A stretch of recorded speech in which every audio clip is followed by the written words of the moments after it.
Well, foodies, I left a poll on the last video, and my goodness, y'all delivered. This is not the largest channel on YouTube, but even so, I was really happy with the amount of comments I got voting for different characters. And after tallying up the results, I am very excited to report them. So, thankfully, there were very few survivors who got absolutely no votes. It shouldn't surprise anybody that Tap, Jeff, Yunjin, and Leon didn't get any votes, seeing as though they already received a video. Weirdly enough, Rebecca did get a vote, even though she's gotten one, so hey, democracy, it's an imperfect tool, right? Others that received absolutely no votes were Nia, Lori, Jonah, Ada, Talita, and legendary skins such as Sheva, Carlos, Sybil, Alessa, Jonathan, Soma, Alucard, Simon, and probably a few others that I'm missing. Most surprising of all was that Michaela Reed, one of the game's most overwhelmingly popular survivors, didn't receive a single vote. Even a clairvoyant wouldn't have seen that one coming. I was very surprised by that. As for the vote getters, I'll include Claire and David in their own category since they weren't commented, but they did get DM'd to me on Discord, so that counts, I guess. Then we have the one votes, those being Claudette, Steve, Jane, Tori, Dwight, Ace, Jake, Vittorio, Adam, Lisa, and again, shockingly, Rebecca. Nancy, Feng, Kate, Laura, Ellen, Jill, and Hattie all got 2 votes, while Elodie, James, Nick Cage, and Yui all got 3. 2 licensed characters, Alan and Yoichi, each received 4 votes. Hinatu stands alone in 5th, having ironically received 5 votes. Felix and Sable tied just above him with 6 votes, and the number 3 spot surprised me a great deal with Meg, Trevor, and the Troop, those being the 2 D&D characters, all getting 7 votes. We had a bit of a jump into the top 2, where Gabriel, Zarina, and Cheryl all tallied an impressive 11 votes. Not bad at all. I really like these characters and I look forward to maybe covering them one day. But then we had first place, and given that you clicked on the video, you know who won. But did you know that it was actually a tie? Per my count, Quentin and one other character both had 19 votes. That person was my main, Bill Overbeck. Now, I would love to do a video on Bill because, well, I love Bill. But in the sake of fairness, I'm going to defer to the Council of Quentins and cover their oft overlooked sleepy boy. So with all that out of the way, thank you to everyone who voted and congratulations to Quentin and his supporters. It was a tight election, but he proved to be a dream candidate. And now that he's won, we need to cover our usual bases, figuring out the who, how, and why on this character. We need to look at his perks, and we need to round things out by talking about his cosmetics and giving him a vibe check. Without further ado, let's begin and ask, who is Quentin Smith? Debuting in the controversial and mostly hated 2010 reboot of A Nightmare on Elm Street, Quentin Smith was a character played by Kyle Gallner, who is pretty underrated as an actor and seems to be a really solid guy from what I've been able to see from him. He co-starred alongside Rooney Mara, who famously hated the film and didn't want to be there at all. In fact, Mara hated Elm Street so much she almost quit acting entirely, which would have deprived us of her performance in Girl with the Dragon Tattoo, so that would have been sad. Loss for everybody. So yeah, I mean, she almost quit acting. I think it's fair to say that impacted her performance a fair amount. As such, fans have mostly honed in on Quentin as the film's true main character, seeing as though he actually tried to deliver a good performance. He ultimately failed, as the 2010 reboot is about as terrible as you've likely heard, but again, that wasn't Kyle Gallner's fault. He did his best to bring Quentin Smith to life, and honestly, I think he did an alright job. As a character, there's not a ton to say about Quentin. He's not like, say, Leon Kennedy, who has 3 games and multiple films to flesh him out. He's not like Ellen Ripley, who's been around since 1979 and has thus been fleshed out accordingly, and he's not even like Yoichi, who comes to DBD with relatively little lore, but who can be expounded upon because of his unique situation. With Quentin, what you see is what you get. He was in a single film, and then he was added to Dead by Daylight. No spin-off books, no sequels, nothing. He's a one-off character with no additional lore to speak of, which is unfortunate because per the film, all we really know is he's a high school student, he's smart, he likes swimming, and he likely wants to touch butts with Nancy. And that's about it. Not a whole lot to go off of there. And yet, being added to DBD has been a tremendous gift to this character. Because of the game and the awesome mains that have adopted Quentin, we now have a fresh take on this character. We think of him as a fun little goblin, as a hoarder of medkits, as a shockingly cracked looper. And that's pretty cool. That is now who Quentin Smith is. But with that covered and with that wrapped up, we now need to ask, how is Quentin Smith? And to be honest, he's sleepy. And with that wrapped up, we will now ask, why is Quentin Smith?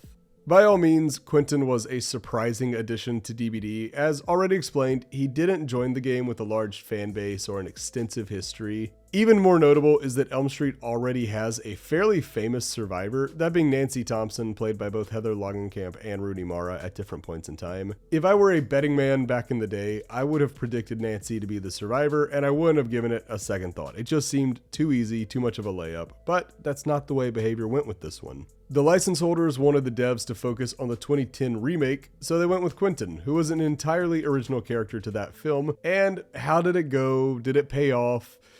I would say yes and no. The no comes from the fact that there's never been a point in the game's history when Quentin has had a large player base. Back in the day, he was pretty immediately forgotten, and now he finds himself as the second least popular survivor in the game, sitting at an uninspiring 44 out of 45.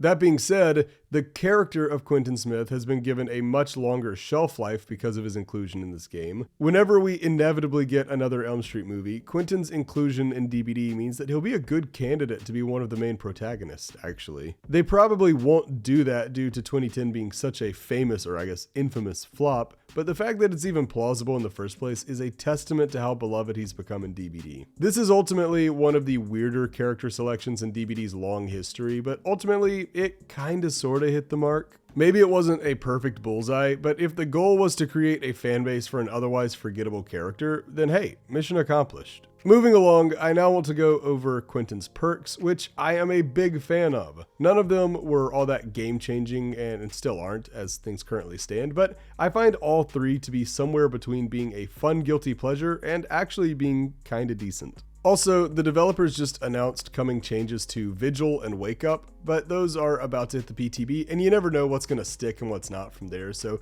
just for the sake of transparency, I want to note that Vigil and Wake Up are set for pretty nice little buffs that will make them a touch more viable. Neither looks OP, but I did think I would mention it. Now, with that out of the way, let's get down and dirty and cover each perk one by one. Quentin Smith came with 3 original perks, those being Pharmacy, Vigil, and Wake Up, but I have renamed them, as I always do, to Medkit Hoarder, Sprint Burst User, and the perk that you bring if you're like that dummy DOS food and you always forgot to pay attention to where the exit gates are when the last gen pops. Catchy. Let's start with Medkit Hoarder. This perk makes it so that you unlock chests 100% faster, very cool, and the noise you make opening them is reduced by 20 meters. Every chest you open will provide you with a green medkit, so you can really stock up on those if you feel like it, which I do. This is a lovely quality of life perk that guarantees a useful item from chests while also reducing the time wasted opening them. It pairs well with Plunderer's Instinct if you have trouble finding chests, but if not, I would slap Ace Visconti's Ace in the Hole on there to make your medkit even stronger. Elodie Riccotto's Appraisal can also be nice here just in case your teammates stole all the chests, but honestly, that's just really not going to happen very often. In short, this is a really cool perk that I run extremely often. It joins Autodidact and Calm Spirit in my Hall of Fame for perks that aren't necessarily great, but that I enjoy tremendously. If I had to rate it, I would give it a 2 out of 5 for usefulness, but a 5 out of 5 in my heart. After that, we have what is likely Quentin's most popular perk, not that that's saying much, Sprint Burst User. This perk makes it so that you and your allies within 8 meters recover from several status conditions, such as blindness, broken, exhausted, exposed, hemorrhage, hindered, mangled, and oblivious 30% faster. That's set to be buffed to 40% in the PTB, but that hasn't been officially added to the game yet, so again, we'll see. Teammates who leave the 8 meter range will continue to enjoy the perk's benefits for another 15 seconds. As you might expect, the main joy of this perk is slapping it on alongside an exhaustion perk and watching as they recharge much more quickly. You can do this with pretty much any exhaustion perk, but Sprint Burst is the most common culprit here, while you'll almost never see it paired with short cooldown perks like Background Player or Smash Hit. I like this perk for the sheer number of status effects it shields you from. Cutting 30 and likely soon to be 40% off of things like Exposed and Broken can make a huge difference. So if you find yourself getting frustrated by Friends Till the End or Sloppy Butcher or anything like that, this perk is a nice way to make life just a little bit easier. Still, in its current pre-buff form, I can only really give this this one, let's say maybe like a 2 out of 5, but I would likely increase it to 3 out of 5 if the buffs go through as intended, because again, it's kind of nice to basically cut all these effects in half. I don't think that's horrible, but again, it's just tough to tell if it's actually going to be useful or if it's just going to seem useful, you know? So right now, 2 out of 5, subject to change. Finally, we wrap up the perks with the short, sweet, and catchily named, the perk you bring if you're like that dummy DOS food and always forget to pay attention to where the exit gates are when the last gen pops. Here's an acronym. I can't say it. Thankfully, the perk's description isn't nearly as convoluted as that awful name, not my best work. All it does is make it so that you open exit gates 25% faster and see all exit gates within 128 meters. While opening an exit gate, all teammates can see your aura within 128 meter radius, meaning they can head your way during the final chase, which is, again, just a nice little quality of life thing.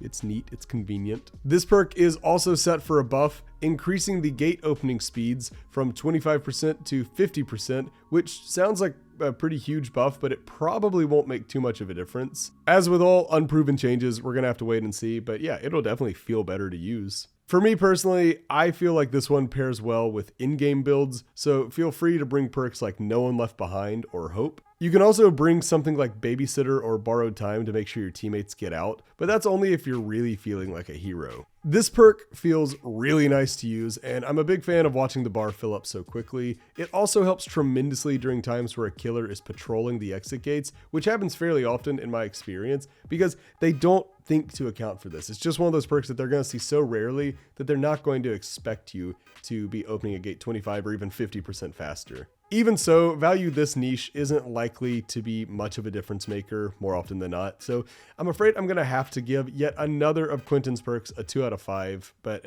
I don't know, I guess the grade really suits him. When it comes to cosmetics, Quentin doesn't have much to work with, but his options aren't all that bad either. He's got 2 default cosmetics that he can mix and match at will. The first is his base cosmetic that comes with slim-fitting jeans, a tree shirt, and some shaggy hair. He can also swap to his alternative cosmetic, which has a blue quilted shirt, looser jeans, and a beanie. Again, you can mix and match these as much as you'd like, so just, go with what you think is best. It is sad that with the current license issues that they're having with Nightmare on Elm Street, we're probably never going to get new cosmetics for Quentin, but again, that's just part of what makes his main so special, is that they're sticking it out in spite of the fact that there's really almost no hope that they'll ever get a new cosmetic. Not even like a sweater. Now, with all of that said and done, I'm assuming you feel like you can read the tea leaves and tell where I'm going with the Quentin vibe check. My word of caution, though, is that these videos are on the mains that surround a character, not necessarily the character themselves. Plenty of awesome characters have terrible mains, as I have pointed out in the past. This time, though, it's a bit of an inverse of that situation. All due respect to everybody involved, but Quentin's just not a very good character. He's a forgettable secondary protagonist from a film that few people enjoyed. His mains, however, have really carved out an interesting place in the DBD community. When I think of Quentin Mains, I think of people who are consistently good loopers, of people who know how to have fun with the game, but also know how to win. I think of the Council of Quentins, which is like the Hattie Hive if it was smaller, older, and 10,000 times more friendly.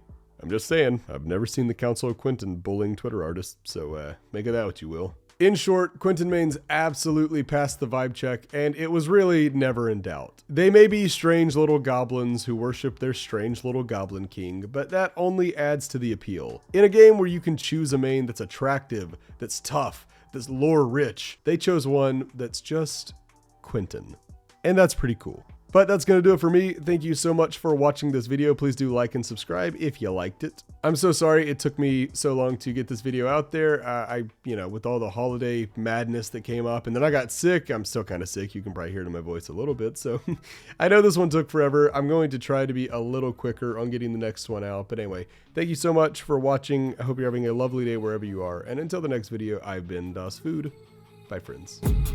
I've been dreaming on in my head like I've seen it. A life worth living is a life with meaning. I'll do what I love till my heart stops beating. I'm feeding this demon. Got a taste, can't erase bitterness.